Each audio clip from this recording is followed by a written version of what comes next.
महापुरुषों ने कहा है कि मन जाता है तो जाने दे, दृढ़ कर राख शरीर, और उतरी भई कमान से कभू न जाए तीर। महात्माओं ने कहा कि जब तुम्हारे अंदर विचार आए कि भाई कुछ बुरा काम कर दिया जाए, विचार आएंगे। गुरु महाराज ने कहा कि तुम्हारे कर्मों का चक्र चल रहा है, तुम्हारा माँ के पेट में प्रारब्ध बन गया और उस प्रारब्ध के अनुसार तुम्हारे जो है विचार बदलेंगे। कभी अच्छे हो जाएंगे, कभी बुरे हो जाएंगे, कभी लगेगा किसी को खिला दूँ, कभी लगेगा कि किसी से छीन लूँ, यानी अच्छे बुरे विचार चलते रहेंगे। तमोगुण, रजोगुण और सतोगुण, ये तीनों में हम आप विचरते हैं सभी, केवल मनुष्य नहीं। गुरु महाराज ने कहा देवताओं में भी रजोगुण, तमोगुण और सतोगुण है। तो स्वामी जी महाराज ने कहा कि ये तुम्हारे जो है विचार अच्छे होंगे, कभी बुरे होंगे, कभी स्थिर हो जाओगे। तो इसलिए महात्माओं ने क्या कहा कि मन जाता है तो जाने दे, यानी कि गुरु महाराज ने कहा कि बुरा काम करने के लिए कभी मन तुमको कहेगा कि चलो भाई चोरी कर लिया जाए, तो फिर मन को तुम ये कहना कि ठीक है तुझे चोरी करनी है, कोई बात नहीं, लेकिन ये शरीर को रोक करके रखना। मन जाता है तो जाने दे। अगर मन समझाने से नहीं मान रहा है, गुरु महाराज ने कहा कि आपका मन कहेगा तो उसको आप सत्संग के जो वचन है उसकी चाबुक से रोकना। गुरु महाराज ने कहा बच्चा, जो तुमको सत्संग सुनाया जा रहा है आज ही तुम्हारे जीवन में सब घटने वाला नहीं है। आज सुन लो, जैसे जैसे समय और परिस्थिति आएगी वैसे वैसे तुमको वचन याद आ जाएगा। यानी जैसी तुम्हारे जीवन में घटनाएं आएगी तुमको सारे वचन अपने आप याद आते रहेंगे। तो उस समय तुम जो है सत्संग के वचन का चाबुक मन पर चलाना कि मन कहेगा चल आज चोरी कर लूँ, तो सत्संग का चाबुक लगाना, सदगुरु के वचन याद करना और उसको कहना कि गुरु ने कहा है कि चोरी करना पाप है, चोरी करना बुरा है, पाप है। तुम जिसका चुरा करके लाओगे तो उसका दिल दुखेगा, उसकी हाय लगेगी, और वो पैसा जब तुम लेकर के आओगे चोरी का, तो वो पैसा तुम्हारे घर में जब तुम उसको अन्न में इस्तेमाल करोगे, खाने में, पीने में, तो तुम्हारी भी बुद्धि ख़राब हो जाएगी और बच्चों की भी बुद्धि ख़राब हो जाएगी, खाने वालों की भी बुद्धि ख़राब हो जाएगी। और जो कर्म बन जाएगा वो अलग। कर्म क्या बनेगा? तुमने चोरी करके आया तो तुमने उसके नियम को तोड़ दिया। जैसे यह नियम बनाया है आपके संविधान में, इतनी बड़ी मोटी किताब है, उसमें नियम बनाया है चोरी करोगे तो इतने साल की सज़ा, तो उसमें लिखा गया है इतने दिन आपको जेल में रहना, उसमें नियम लिखा है। तो उसी तरह बाहर का नियम जब हम तोड़ेंगे तो सज़ा हो जाएगी, यह सज़ा तुरंत हो जाती है। लेकिन गुरु महाराज ने कहा उसके नियम में ऐसा है कि आज कर्म करो, कुछ कर्म ऐसे होंगे आज करोगे तो तुमको तुरंत उसका फल मिल जाएगा। कुछ कर्म वो तुम हम नहीं समझ सकते कि कौन से कर्म अभी किया और तुरंत उसका फल मिल गया, महात्मा जानते हैं। और कुछ कर्म गुरु महाराज ने ऐसे कहा कि कुछ कर्म तुम आज करोगे तो तुमको इसी जन्म में कभी ना कभी भुगता दिए जाएंगे। और कुछ कर्म ऐसे होते हैं कि लक 84 में भुगताए जाते हैं। किसमें? जब यहाँ से निकाल दिया जाएगा 84 खान योनियों में डाल दिया जाएगा। कीड़े मकोड़े, गाय पतंग, पेड़ पंछी पौधा, ऊँट गधा घोड़ा, सांप गोचर, ये आप देखते हो जितने भी पशु पंछी है, चर अचर, जिसको 4 खान बताया गुरु महाराज ने, तो उसमें जब डाल दिए जाएंगे तब वो भुगताए जाएंगे। यानी कि उसका नियम तोड़ दिया, कर्म बन गया वो अलग, और जो वो चोरी का धन तुम लेकर के आओगे वो जो है तुम्हारी बरकत ले जाएगा। तुम्हारे घर में जो बरकत है वो तुम्हारी चली जाएगी, और उस चोरी के अन्न खा करके तुम्हारी बुद्धि खराब हो जाएगी, और जो भी उसको खाएगा उसकी भी बुद्धि खराब हो जाएगी। तो स्वामी जी ने कहा कि जो तुम्हारा मन कहेगा, शुरुआत में हमारी क्या बात चली कि मन जाता है तो जाने दे, दृढ़ को राख शरीर। जैसे साधु जी का मन गया कि भाई मैं जो है इस लोटे को उठा करके झोले में डाल लूँ। अब वो जल का प्रभाव है, जल का प्रभाव रहेगा, अन्न का प्रभाव रहेगा, तो आपका मन रुकने वाला नहीं है, वो काम जरूर करेगा। गुरु महाराज ने कहा कि उसका प्रभाव बड़ा भयंकर होता है, खाने का और पीने का, संगत का, खाने का, पीने का, भूमि का, ये सारा असर होता है। जैसे विचार किया कि भाई चोरी कर लूँ, तो गुरु महाराज ने कहा कि जब मन में विचार आए कि भाई चोरी कर लूँ, तो मन को ये समझाओ कि सदगुरु ने कहा है कि चोरी करना बुरी बात है, पाप है, मत करो। लेकिन वो नहीं मानेगा। उस समय तुम क्या करना, अपने शरीर को पकड़ करके रखना कि इस शरीर से चोरी नहीं होने दूंगा। अब मन जा कर के चोरी करके आएगा क्या? मन जा तो नहीं सकता इस शरीर से, क्योंकि मन का और शरीर का गहरा रिश्ता है और संबंध है कई जन्मों से, एक जन्म से नहीं। गुरु महाराज ने कहा कि जब ये मनुष्य शरीर छूट जाता है, इसमें से निकाल करके इस गाय में, कुत्ते में, बैल में जो बंद किया है, ये जो आपका और हमारा मन है उसमें भी है, यानी ये मन साथ रहेगा। गुरु महाराज ने कहा कि ये मन तुम्हारा जो है पहला नाम जो तुमको मिला है ध्यान भजन सुमिरन का, वो पहले नाम से ये मन तुम्हारे हमारे साथ लगा हुआ है और ये मन छूटने वाला नहीं है। जब साधना के द्वारा हम पहले लोक में जाएंगे जीते जी, तब ये मन वहाँ छूट जाता है। वो कहता है मेरा लोक आ गया भाई, मैं यहाँ रुक जाऊँगा, तुम आगे चले जाओ। अंडी मन, पिंडी मन, निज मन, ऐसे जो है गुरु महाराज ने मन बताया अलग अलग है। यहाँ का मन अलग है, ऊपरी लोक का मन अलग है। तो स्वामी जी महाराज ने कहा इस मन को पहले तो ये समझाना कि सदगुरु ने कहा है कि ये काम नहीं करना है, लेकिन जब नहीं मानेगा तो दूसरा प्रयोग तुम क्या करना, शरीर को पकड़ के रखना है। मन जाता है तो जाने दे, दृढ़ कर राख शरीर। और जैसे बाण है, धनुष्य है, आप धनुष्य के ऊपर आप तीर लगाओ ऐसे और उसको खींचो तो तीर चलेगा, लेकिन जब धनुष्य के ऊपर आप तीर ही नहीं लगाओगे तो धनुष्य चलेगा कैसे। तो महात्माओं ने कहा कि ये जो शरीर है आपके बाण और धनुष्य जैसा ही है। मन कितना भी उछल कूद करेगा, लेकिन शरीर अगर साथ नहीं देगा तो मन कुछ नहीं कर सकता। मन जाता है तो जाने दे, दृढ़ कर राख शरीर, उतरी भई कमान से कबू न जाए तीर। दूसरा प्रयोग ये करना, अपने मन को पकड़ के रखना। तीसरा प्रयोग गुरु महाराज ने कहा, तीसरा प्रयोग ये करना कि जब मन में तुम्हारा कोई बुरा काम करने का विचार आ जाए, उस समय तुम क्या करना, बहुत काम की चीज़ है, आप इसको समझो। गुरु महाराज ने ये भी बताया कि बुरा क्या है और अच्छा क्या है। गुरु महाराज ने कहा कि जिस काम को करने में डर लगे, भय लगे, संकोच लगे, उस काम को मत करना, वो बुरा काम है। गुरु महाराज ने कहा बुरा काम करने का जब मन इच्छा करे, पहला प्रयोग क्या है, सदगुरु के वचन। दूसरा प्रयोग क्या है, शरीर को रोक करके रखना। अब तीसरा प्रयोग गुरु महाराज ने बताया, तीसरा प्रयोग आपको ये करना है, जब बुरा विचार आ जाए उस समय आप क्या कहना कि चलो भाई ये काम आज नहीं करेंगे, इसको कल करेंगे। जैसे ही कोई बुरी फुर्दा, जैसे आपने पिछले सत्संग में सुना कि मन जो है संकल्प विकल्प करता है, यानी मन जो है फुर्दा उठाता है, ये करूँ, वो करूँगा, ऐसा बोलूँगा, वैसा बोलूँगा, ये करूँगा, ये करूँगा, यानी मन की इच्छाएं उठती है। तो मन में इच्छाएं उठेगी, ये करूँगा, वो करूँगा, तो वो आप उसकी नरक परख करना कि अच्छा है कि बुरा है। और जब मालूम पड़ जाए कि बुरा है, तो तीसरा प्रयोग गुरु महाराज ने यह कहा कि आप तीसरा प्रयोग ये करना, मन को आप ये समझाना कि भाई आप जो है ये काम आज मत करो। क्या मत करो? जय गुरुदेव। कोई भी बुरा काम करने का मन में इच्छा आए तो तीसरा प्रयोग क्या, उसको ये कहना कि भाई ठीक है, तुम नहीं मान रहे हो तो कोई बात नहीं, कर लेना, लेकिन आज नहीं करना। क्या कहना? आज नहीं करना, कल कर लेना, कल करना। गुरु महाराज ने कहा जैसे ही कोई बुरा काम करने के तुम्हारे अंदर विचार आए तो तुम्हारा जो कर्मों का चक्र चल रहा है वो तुम्हारा बुरे काम पर रुक गया, ऐसा चक्र रुक गया। अब वो काम तुमको बुरा करवाएगा ही करवाएगा तुम्हारा मन, लाग उसको रोको। बचेंगे कैसे? सदगुरु को जब याद करोगे, उनके वचन से काम लोगे, तब बचेंगे।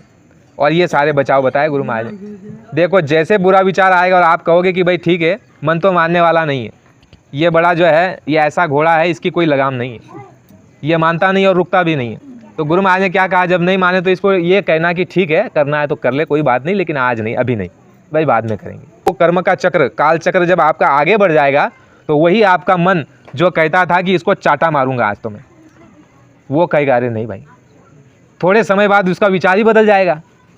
वो कहेगा अरे नहीं भाई, वो तो भला आदमी है, छोटी सी बात के लिए मैं उसको मारने का सोच रहा था, मैं कितना पापी हूँ। फिर मन ऐसा कहने लग जाएगा आपको। यानी वो जो काल का चक्र है, कर्मों का जो चक्र है, वो आपका जो है टल गया, यानी वो आगे बढ़ गया। तो आपकी जो बुद्धि है, विचार है, जो मन है, उसमें जो विचार चले गए, बुरे विचार, यानी तमोगुण, उसको कहते हैं तमोगुण। जब वो था, आपने उस बात को टाल दिया कि भाई इसको बाद में करेंगे, तो तमोगुण से जो है सुई की कांटा आगे बढ़ गया, तो वो कहाँ चला गया? सतोगुण में आ गया।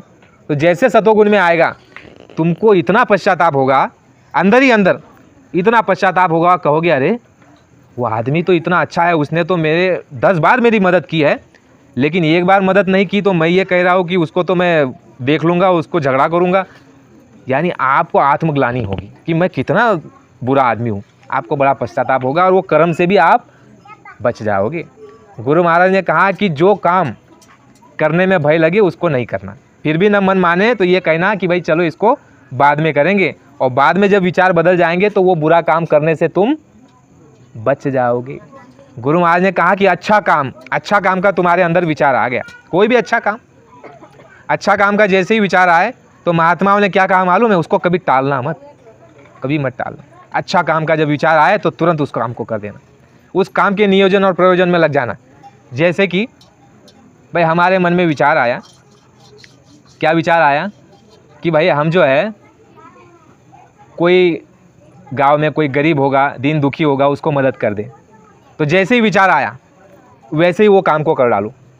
अगर अच्छे काम को तुमने टाल दिया तो फिर वो काम कभी होने वाला, क्योंकि तुम्हारा मन फिर बाद में ये कहने लग जाएगा अरे जाने दे, उसको क्या मदद करना, वो तो ऐसा है वैसा है।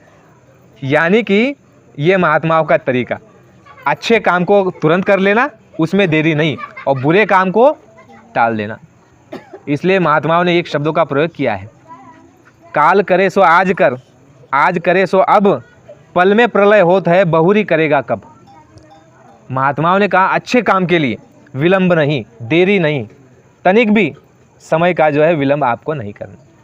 महात्माओं ने कहा अच्छा काम जैसे कौन सा है, भजन करने का।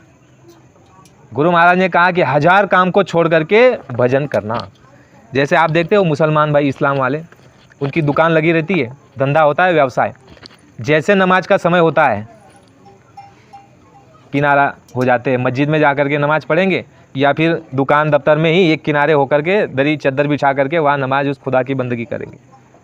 ग्राहक आ जाए, कहेगा भाई मैं तुमको इतना पैसा और इतना मुनाफा देता हूँ, इतना माल खरीदूंगा, भैया ठहर जाओ, ठहर जाओ, खुदा की बंदगी का समय हो गया, नमाज का समय हो गया। 5 टाइम की नमाज वो लोग करते हैं, सुबह की, ऐसे रात तक 5 समय की नमाज होती है उनकी।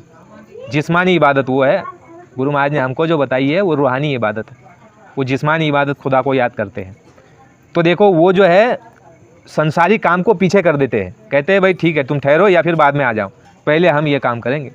तो देखो वो खुश होता है और वो बरकत भी देता है, उसकी ओर से कोई कमी नहीं होती, लेकिन हम उसको पीछे कर देते हैं, उसके काम को, भजन को, प्रार्थना को, सत्संग को, रैली को, गुरु के सत्संग को, साप्ताहिक की सत्संग को हम क्या कर देते हैं, पीछे कर देते हैं। ये कहते हैं भाई ठीक है आज नहीं जाएंगे, मेहमान आ गए, चलो अगली बार चले जाएंगे। ये कहते हैं ना, चलो आज थोड़ा बीमार हूँ, आज नहीं जाएंगे, अगली बार चले जाएंगे। यानी हम संसार को आगे रखते हैं, परमार्थ को, भगवान को, भजन को, गुरु को पीछे कर देते हैं। इसीलिए हमारी ये दशा है। परमार्थ को अगर हम जिस समय आगे रखेंगे, उस भगवान के कार्य को, अच्छे काम को जब आगे रखेंगे, तो गुरु महाराज ने कहा तुम्हारे काम को बनने में देर नहीं। गुरु महाराज ने एक दफ़ा सत्संग में बताया, बच्चे ये कहा कि बच्चा तुम्हारे बनने में देर है, मेरे उठाने में देर नहीं। यानी मैं तैयार हूँ तुम्हारा कल्याण करने के लिए, तुम्हारा शिव नेत्र खोलने के लिए, तुम्हें अमर पद पहुँचाने के लिए। जीते जी मैं तो तैयार बैठा हूँ, लेकिन तुम्हारे बनने में देर है। बनने में मतलब हम जो है स्वीकार नहीं कर रहे हैं, अपने आप को अच्छाइयों की तरफ नहीं मोड़ रहे हैं, परमार्थ की तरफ नहीं लगा रहे हैं, ध्यान भजन भक्ति सेवा सत्संग प्रचार इसमें नहीं लगा रहे हैं, बहुत कम। अगर ये काम हम कर लेंगे तो गुरु महाराज कह रहे हैं कि तुम्हारे बनने में देर हो रही है, मेरे उठाने में देर नहीं, मैं तो तैयार खड़ा हूँ, तुम जैसे बन जाओ मैं उठा लूँ। जैसे कहा जाता है कि आदत बुरी सुधार ले बस हो गया भजन, आदत बस सुधार ले बस हो गया भजन, मन की तरंग मार ले बस हो गया भजन। भजन गुरु महाराज ने कहा बहुत आसान चीज़ है, लेकिन उससे पहले क्या कहा कि तुम्हारी जो आदतें हैं उन आदतों को बदलो। जो बुरे विचार है, बुरी आदत है, बुरा आचरण है, उस आचरण को बदल दो और अच्छा आचरण को ले लो। तो महात्माओं के हर एक शब्द में गहरा राज होता है और हमारे काम की सारी चीज़ होती है। सत्संग से ही सुधार हुआ है। गुरु महाराज ने कहा सठ सुधर ही सत्संगत पाई। सठ कहते हैं बुरे से बुरा, इतना बड़ा प्रभाव महात्माओं का होता है। लेकिन सच्चे महात्मा जिन्हों की जीवात्मा पहुंच चुकी है, जो खुद जो है इस भवजाल से छूट चुके हैं, जो खुद उस मालिक का रूप हो चुके हैं, जिसने सत्य को पा लिया, उसकी संगत, उसको कहते हैं सत्संगत। उनकी संगत में जाने से जो है बुरे से बुरा आदमी बदल जाता है। देखो देवता जो है तुम में हम में से ही बनते हैं। गुरु महाराज ने ये बताया देवता कोई अलग नहीं है, उनके बहुत पुण्य कर्म है। जैसे तुम जीवन में देखो बहुत सेवा करो, खिलाओ पिलाओ, सबकी मदद करो, सबका खिदमत करो, सबको मदद करो, सबका जो है तुम दुख दूर करो, ऐसा करोगे तो तुम भी देवता बन सकते हो, क्योंकि पुण्य के प्रताप से वो देवता बने हैं। तो स्वामी जी महाराज ने सत्संग में एक दफ़ा बताया कि सत्संग चल रहा था और एक सत्संगी को विचार आया, पड़ोस में उसके जो है लोग रहते थे 2-3 लोग, तो उसने कहा कि चलो भाई आप भी चलो सत्संग में, गुरु महाराज की कुछ बातें आपकी काम आ जाएगी। तो वो लोग चोर थे, चोरी करते थे वो लोग। तो उन्होंने देखा भाई आज कहीं चोरी नहीं है, तो चलो जा कर के बैठते, समय पूरा हो जाएगा, समय निकल जाएगा, हमारा टाइम पास कर लेंगे। तो आकर के जो है किनारे पर खड़े हो गए, किनारे पर खड़े हुए और सत्संग चल रहा है, और वो सत्संगी भी उनके पास में बैठा हुआ और वो खड़े हुए हैं। अब सत्संग चल रहा है, वो चोर जो है वो सब लोगों को, सत्संगी को देख रहे हैं। अब चोर क्या कह रहे हैं उस सत्संगी को मालूम है कि ये जितने भी बैठे हैं बोले सब चोर है। वो क्या कह रहा है वहाँ खड़े रह करके, ये जितने भी बैठे ये सारे चोर है बोले। लेकिन सत्संगी बड़ा ज्ञानी था, सदगुरु का जो है गुरुमुख था, उसने उस बात का बुरा नहीं माना। हम होते तो बुरा मान जाते, झगड़ा कर जाते, अरे ये चोर नज़र आ रहे हैं तुझको। लेकिन वो ज्ञानी था, विवेकी था।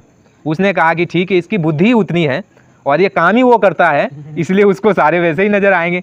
जैसे कहावत है हमारे में, कहते हैं कि जैसा चश्मा होता है वैसे ही दिखाई देता है। जिसको पीलिया हो जाता है, जानते हो ना आप, पीलिया, उसको सब पीला पीला दिखाई देता है। तो उसमें दोष नहीं है। जो विवेकी ज्ञानी आदमी होता है वो दुखी और नाराज़ कभी नहीं होता। वो ये कहता है भाई इसकी बुद्धि ही इतनी है, इसकी समझ ही इतनी है, इसकी शिक्षा ही ये है, इसका काम ही है, तो ये बात उतनी करेगा। आप उससे अपेक्षा क्यों करते हो? जैसे हमारे साथ एक सत्संगी आए, वो कहने लगे अरे ये स्त्री औरत तो ये इस तरह की बात करती। हमने कहा कि भाई उनकी बुद्धि उतनी है, उनकी समझ उतनी है, तो उतनी बात करेंगे। आपकी समझ ज़्यादा है तो आप उनके साथ समझदारी से व्यवहार करो। लेकिन बात कभी कभी समझ में नहीं आती किसी की भी। तो इस तरह की बात, उसने कहा कि ये सारे चोर बैठे हुए हैं। सत्संगी ने कहा कोई बात नहीं, ठीक है, आप अगली बार भी आना बोले। चोर ने कहा देखेंगे, समय होगा तो आ जाएंगे। तो फिर अगले हफ्ते जो है कहा सत्संगी ने कि चलो भाई साथ में चलो। तो उन्होंने कहा ठीक है आज भी चलते हैं। क्योंकि कई बार क्या होता है, कुछ चीज़ों में आदमी अटकता है। जैसे आप देखते हो जहाँ भंडारा होता है, तो कुछ लोग इस तरह से आते हैं कि चलो भाई भंडारे में भोजन मिल जाएगा। तो हर किसी का अपना लोभ होता है, तो उस लोभ के हिसाब से वो चोर लोग भी चलो, अरे ये नहीं तो खाने को तो मिल जाएगा, तो चलो चलते हैं। तो गया। तो दूसरी बार जब सत्संग शुरू था, तो सत्संग में भाई अच्छी बातें बताई जाती है, तो बातें बताई जा रही अच्छी बातें। तो धीरे से उन्होंने सुना कि अरे क्या बताया जा रहा है, तो ध्यान लगा कर सुना। तो फिर बाद में फिर सत्संगी ने उनसे पूछा, जब सत्संग समाप्त हो गया तो उन चोरों को सत्संगी ने पूछा कि भाई ये जो जितने लोग बैठे हुए ये कौन है, ये क्या है, क्या दिख रहे हैं आपको? कहा कि ये सब भले आदमी हैं। वही जो चोर कहता था कि ये सारे चोर है, दूसरे सत्संग में वो कहने लग गया कि सब भले आदमी हैं। दोबारा फिर उनको इच्छा होने लग गई सत्संग की, फिर लेकर के आया। फिर उनको पूछा कि भाई साहब ये जो लोग दिखाई दे रहे हैं ये कौन है? तो वही आदमी जो पहले चोर कहता था वो बाद में कहने लग गया तीसरे सत्संग में कि सब देवता बैठे हुए। कौन बैठे हैं? सब देवता है। फिर धीरे धीरे जब और समय नहीं गुजरा, फिर उसने सत्संग सुना, पचाया, सेवा करने लग गया। जब उसकी बुद्धि सुजान हो गई, जब बुद्धि में विवेक जागृत हो गया, देखो बुरा आदमी जल्दी अच्छा बनता है। लेकिन जो कहते हैं ना, कोई पूजा पाठ करता है, व्रत उपास करता है, वो कहता है हम तो भाई ठीक है, हम तो धार्मिक ही, हमको क्या सुधरने की ज़रूरत है। तो वो अपने अहंकार में और अपने जो है भूल और भ्रम में ऐसे ही रह जाते हैं, खाली के खाली। लेकिन बुरा आदमी बहुत जल्दी सुधरता है, क्योंकि उसको उस बुराई का अनुभव है। वो जानता है कि बुराई में क्या रखा हुआ है, क्योंकि उसने उस चीज़ को अनुभव कर लिया है। और जब अच्छी बात उसके जब सुनने में आ जाती है तो वो ये कहता है कि अरे मैं कितने बुरे रास्ते में हूँ। यानी उसका बदलाव जल्दी होता है, उसकी अच्छाई वो जल्दी पकड़ लेता है। संगत का असर है, संगत अच्छी मिल जाए तो बुरे से बुरा आदमी अच्छा हो जाता है। फिर आखिरी बार में उसको जब पूछा, जब थोड़ा सा पचा लिया, सत्संग में आने जाने लग गया, काफ़ी समय बीत गया, तब उस सत्संगी ने पूछा, तो वो चोर जो आता रहता था उसने कहा कि ये सब के अंदर में परमात्मा मौजूद है बोले, ये सब परमात्मा का रूप है। तो महात्माओं का ये काम, चोर से भला आदमी, भले आदमी से देवता, देवता से परमात्मा, यही काम महात्माओं का है। और यही जो है क्रिया आपकी और हमारी होती है। जैसे आपके लड़के को जब आप स्कूल में डाल देते हो तो सीधे 5वीं या 7वीं या 10वीं में डाल देते हो क्या? पहले आंगनवाड़ी में भेजते हो, आंगनवाड़ी में, उसके बाद पहली कक्षा में भेजते हो, उसके बाद दूसरी कक्षा में। तो ये इस तरह से महात्मा का जो है गोरख धंधा होता है। पहले जो है हमको चोर से, डाकू से, बुरे से अच्छा आदमी बना देते हैं, अच्छा आदमी बन जाते हैं। फिर उसके अंदर में जो है इतना कुछ भर देते हैं, उसको देवता बना देते हैं, देवता। उसका आचरण, व्यवहार, विचार, रहन सहन, खान पान देवता जैसे हो जाता है। फिर देवताओं के बाद तो फिर परमात्मा। जैसे महात्माओं ने कहा कि तुझ हाय तुझा पाशी, तू जागा विसरलासी, यानी वो परमात्मा तुम्हारे अंदर है और वो तुम्हारे अंदर मिल जाएगा, लेकिन उसका जो है घर्षण होना चाहिए, उसकी मथनी होनी चाहिए। जैसे महात्माओं ने क्या कहा कि वो मालिक तुम्हारे अंदर बैठा है। कैसे? ऐसे जैसे गन्ने में गुड़ है, गुड़ है कि नहीं है? लेकिन गन्ने को आप काट करके ऐसे दिखाओ लोगों को, जो नहीं जानता है उसको ऐसे दिखाओ और कहो देखो ये गन्ने में जो है शक्कर है, इस गन्ने में गुड़ है, तो जो नहीं जानता वो क्या कहेगा? ये पागल हो गया, कहेगा कि नहीं कहेगा? जो नहीं जानता। इसी तरह सत्संगियों को संसार पागल कहता है, कहेगा कि ये पागल है, गुरु महाराज ने कहा जब संसार तुमको पागल कहने लग जाए तब समझ लेना कि तुम सच्चे रास्ते पर हो, क्योंकि संसारियों का जब तुमसे जो है कोई स्वार्थ नहीं सधेगा और जब तुम अपने आत्म कल्याण में लग जाओगे तो संसारी तुमको पागल ही कहेंगे।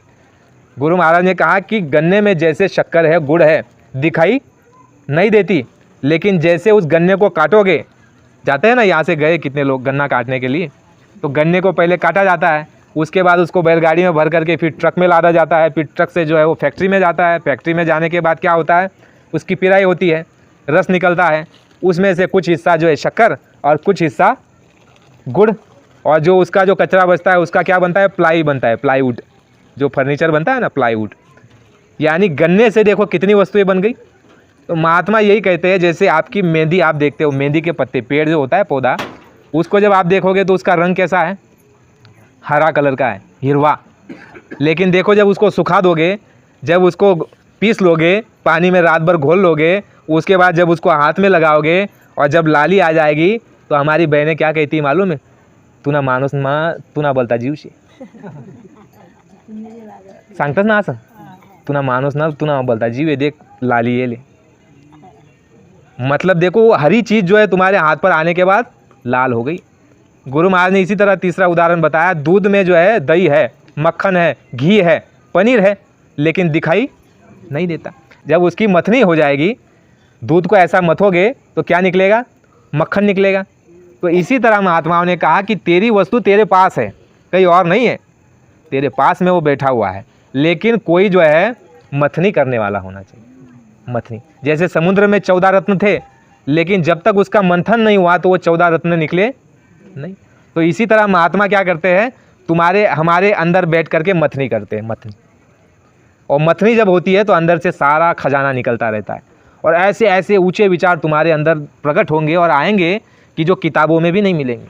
इतने ऊंचे विचार तुम्हारे अंदर प्रकट हो जाएंगे, और इतना ऊंचा हमारा रहन सहन, आचरण, व्यवहार, और इतनी ऊंची गति हो जाती है।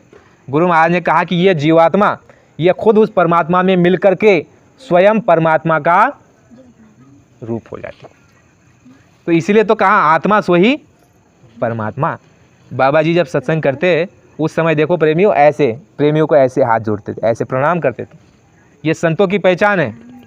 संत जो है जीवात्माओं को, आत्माओं को, परमात्मा का जो अंश है उनको प्रणाम करते हैं, तुम्हारे हमारे शरीर को नहीं। उसमें जो बैठा है आत्मा राम, उसको प्रणाम करते, क्योंकि वो परमात्मा का अंश है, और यह जो है फिर जाकर के उस परमात्मा में मिल करके स्वयं परमात्मा का रूप बनने वाला है, इसीलिए उसको प्रणाम किया जा रहा है। तो कितना विशाल विचार और मार्ग है, और करने का मार्ग है, ये करने की चीज़ है।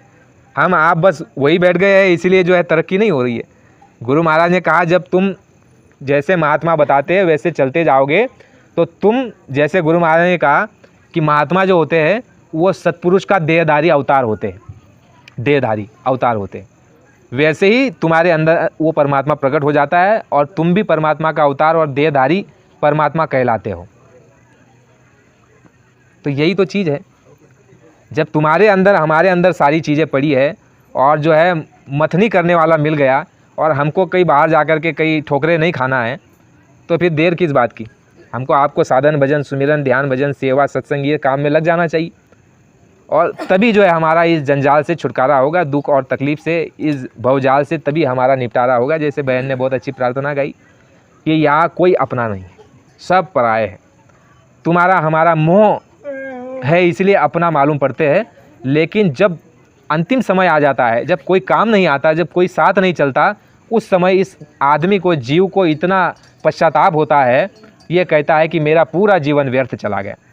व्यर्थ की वस्तु और व्यर्थ के सामान, व्यर्थ के रिश्ते नातेदार में हमने समय को खो दिया, तब उसको घोर पश्चाताप होता है। लेकिन कहते हैं कि जब चिड़िया चुग जाए खेत, फिर पछताए क्या होत है। जब चिड़िया चुग जाए खेत, चिड़िया जो है खेत को चुग जाएगी दाना, फिर पछताने से क्या होगा। पहले ही जीवन काल में श्वासों की पूंजी रहते, महात्मा की खोज करते, उनके आदेशों पर चलते, साधन भजन करते, तो काम हो गया होता।